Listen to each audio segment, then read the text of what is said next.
Good morning दोस्तों। तो कैसे हैं आप लोग। और आज अपन अपना स्टार्ट करने वाले हैं रिवीजन लेक्चर सीरीज का अगला लेक्चर। अगले चैप्टर का नाम क्या है सर? अगले चैप्टर का नाम है clubbing of income. Clubbing of income का मतलब क्या होता है? किसी दूसरे बंदे की इनकम किसी दूसरे बंदे के हाथ में क्लब हो रही है, उसके हाथ में टैक्सेबल हो रही है, उसको बोलते हैं क्लबिंग ऑफ इनकम। देखो क्या लिखा है, transfer of income without transfer of asset. देखो मैंने क्या बोला, क्लबिंग का मतलब क्या होता है सर? दूसरे बंदे की इनकम दूसरे बंदे के हाथ में टैक्सेबल होना। फॉर एग्जाम्पल आप इनकम कमाते हैं और आपका एज जो है 18 ईयर से कम है, तो आपका इनकम आपके मम्मी या पापा के हाथ में क्लब हो जाएगा और उनके हाथ में टैक्सेबल हो जाएगा। कैसे सर? फॉर एग्जाम्पल आपके पापा का इनकम है 10 लाख रुपए और आपने 3 लाख रुपए कमाए, तो ये 3 लाख रुपए आपके हाथ में टैक्सेबल नहीं होंगे, ये 3 लाख रुपए आपके पापा के हाथ में यहाँ पे टैक्सेबल हो जाएंगे। तो आपके पापा का जो इनकम बनेगा वो बनेगा 13 लाख रुपीज। समझ गए मेरी बात को? इसको बोलते हैं क्लबिंग। ओके सर, हम यहाँ पे समझ चुके हैं। चलिए सर, अब क्या हुआ ना कि फॉर एग्जाम्पल किसी बंदे ने किसी बंदे को अपना एसेट ट्रांसफर कर दिया।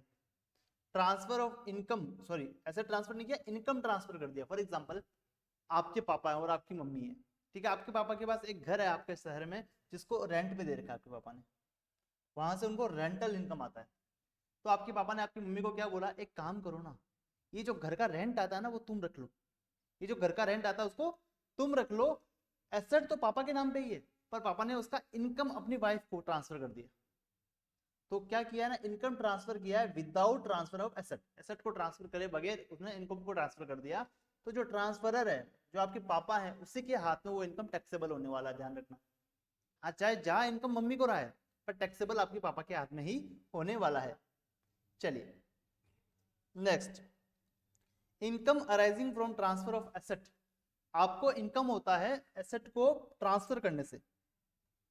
Income arising from transfer of asset, आपने अपनी वाइफ को, मतलब आपके पापा ने आपकी मम्मी को एसेट ट्रांसफर कर दिया। अब चाहे वो पैसे लेके किया हो चाहे बिना पैसे लिए किया हो, आपके पापा ने क्या किया, अपनी मम्मी को आपको ट्रांसफर कर दिया एसेट को। अगर ये रिवोकेबल ट्रांसफर है, मतलब आपके पापा ने बोला कि जब भी मैं चाहूं तभी एसेट को वापस ले सकता हूं, तब तो भाई वो इनकम आपके पापा के हाथ में ही टैक्सेबल होगा। बट अगर वो इरिवोकेबल ट्रांसफर है, मतलब आपके पापा चाहे तो भी वो प्रॉपर्टी अपनी मम्मी से वापस नहीं ले सकते, तो ये फिर आपकी मम्मी के हाथ में ही इनकम टैक्सेबल होने वाला है। ऐसा मान लिया जाएगा कि आपके पापा ने एक्चुअल में उनको ट्रांसफर कर दिया। ठीक है।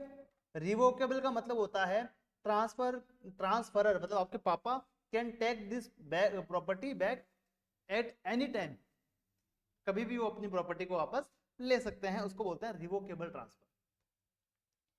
Income of other person includable in individual total income.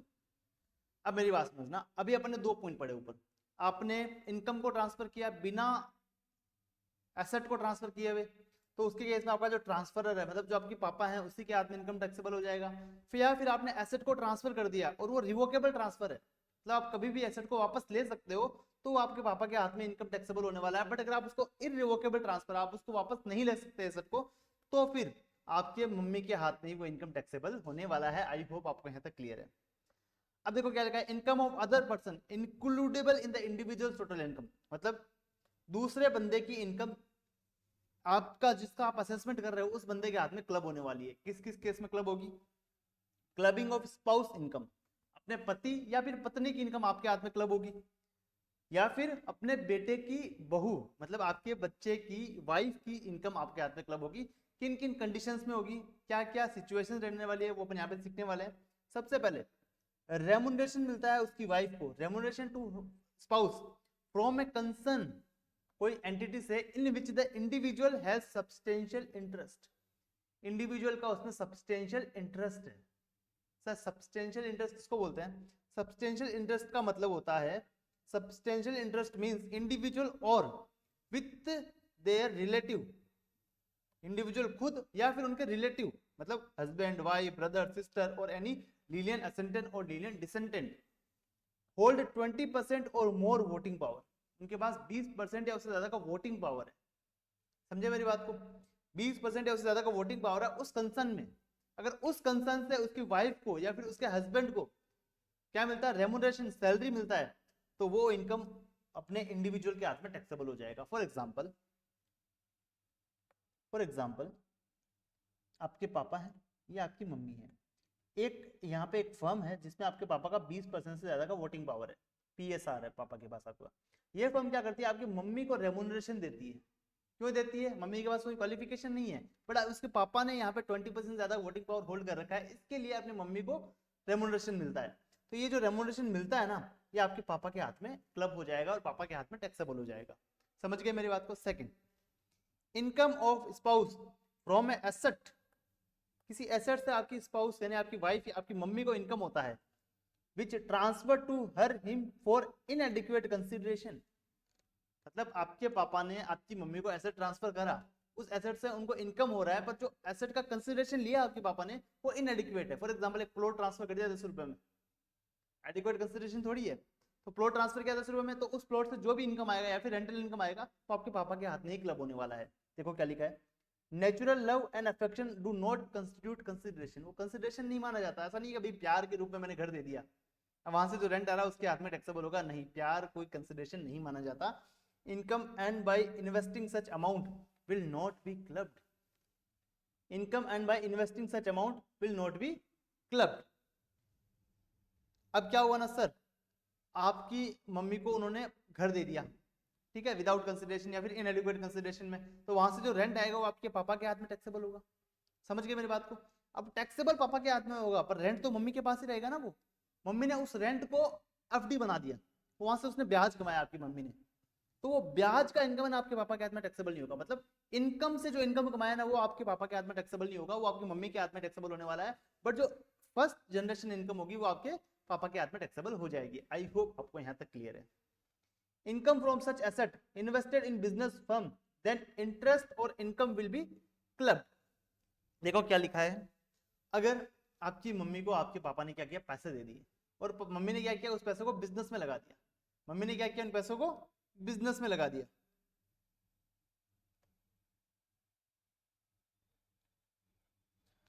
Mummy ने उन पैसों को क्या किया सर, बिजनेस में लगा दिया। तो उस बिजनेस से जो प्रॉफिट आएगा ना, उसका कितना हिस्सा आपके पापा के हाथ में क्लब होने वाला है। फॉर एग्जांपल मम्मी ने बिजनेस किया 25 लाख रुपए का, उसमें से 10 लाख रुपए वो वाले हैं जो आपके पापा ने दिए थे, ठीक है। तो कितना इनकम आपके पापा के हाथ में क्लब होने वाला है, तो total interest divided by total profit into amount of such invested on first day of previous year divided by total investment और capital on first day of previous year. देखो क्या लिखा है, देखो क्या हुआ ना सर, क्या हुआ, यहां पर अपन एग्जांपल लेते हैं, ठीक है। एग्जांपल को समझना आप लोग, एग्जांपल को समझना आप लोग। आपके पापा ने आपकी मम्मी को 10 लाख रुपए दिए, ठीक है। आपकी मम्मी ने उसको बिजनेस में लगा दिया, ठीक है, और बिजनेस बनाया 25 लाख रुपए का, ठीक है। 25 लाख का बिजनेस बनाया और उसमें से 10 लाख रुपए आपके पापा वाले थे और 15 लाख उन्होंने अलग से इन्वेस्ट किए। साल के लास्ट में पता लगा कि बिजनेस ने 5 लाख रुपए का प्रॉफिट दिया है, बराबर 5 लाख रुपए का प्रॉफिट दिया है। तो इस 5 लाख रुपए में से कितना इनकम आपके पापा के हाथ में क्लब होने वाला है, कितना होगा sir, 5 lakh multiply by 10 lakh divide by total capital 25 lakh रुपए। तो इसका जो भी प्रोपोर्शन आएगा वो आपके पापा के हाथ में क्लब हो जाएगा।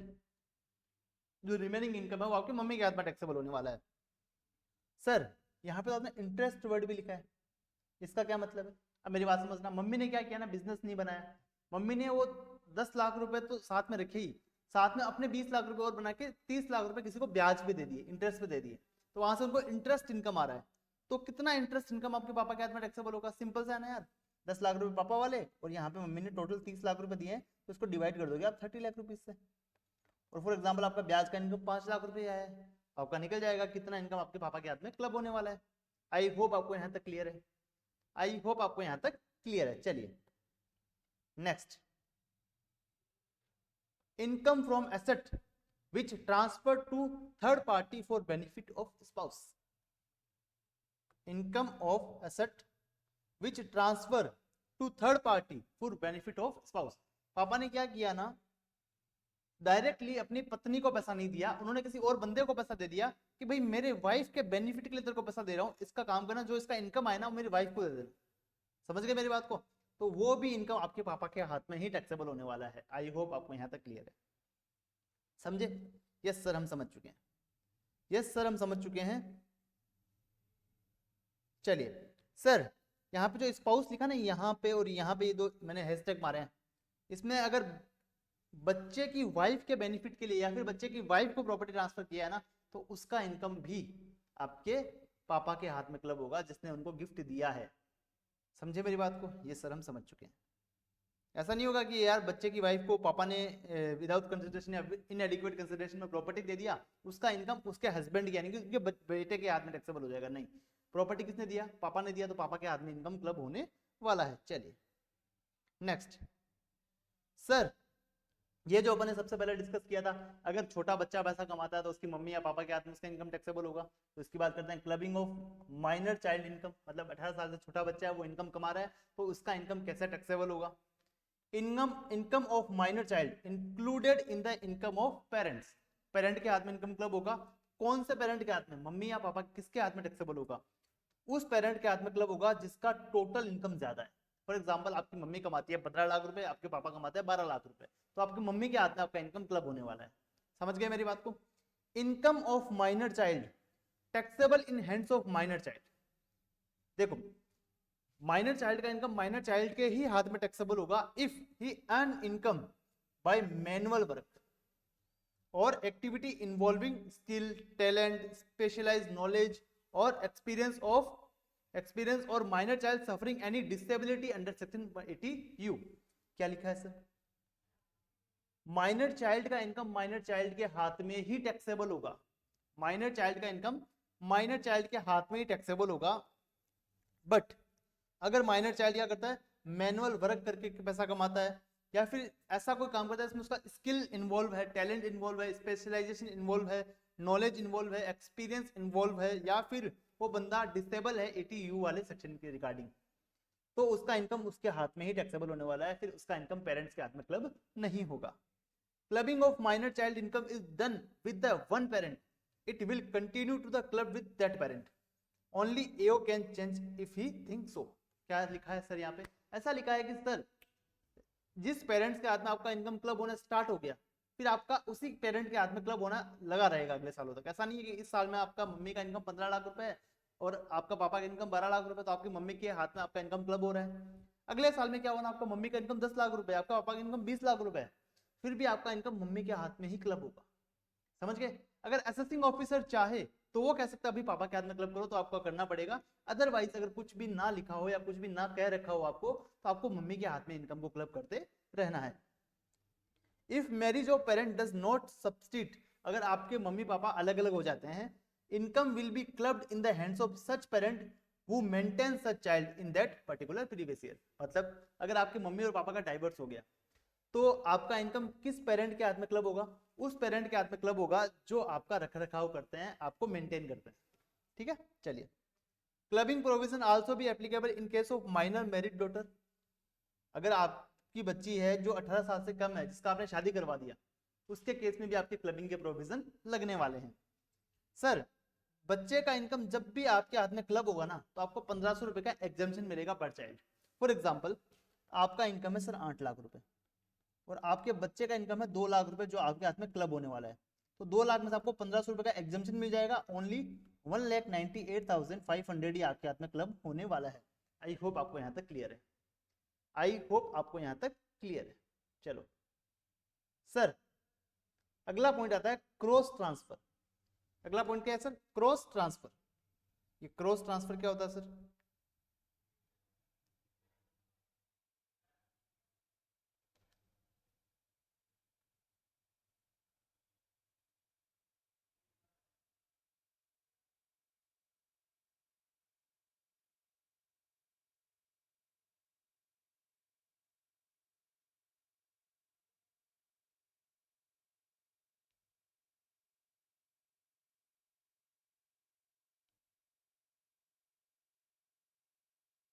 हाँ, तो क्रॉस ट्रांसफर क्या होता है?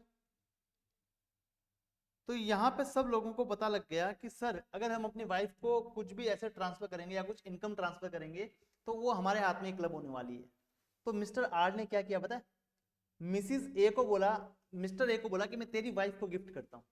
और मिस्टर ए ने बोला हम मैं तेरी वाइफ को गिफ्ट करता हूं, तो फिर अपना इनकम एक दूसरे के हाथ में क्लब होगा नहीं, क्योंकि मैंने तेरी वाइफ को गिफ्ट किया है, वो मेरी स्पाउस नहीं है, तो मेरे हाथ में इनकम क्लब नहीं होगा। और तूने मेरी वाइफ को गिफ्ट किया है तो मेरे हाथ में इनकम क्लब होने का चांस ही नहीं बनता यहाँ पे। तो गवर्नमेंट ने यहाँ पे दिमाग लगाया।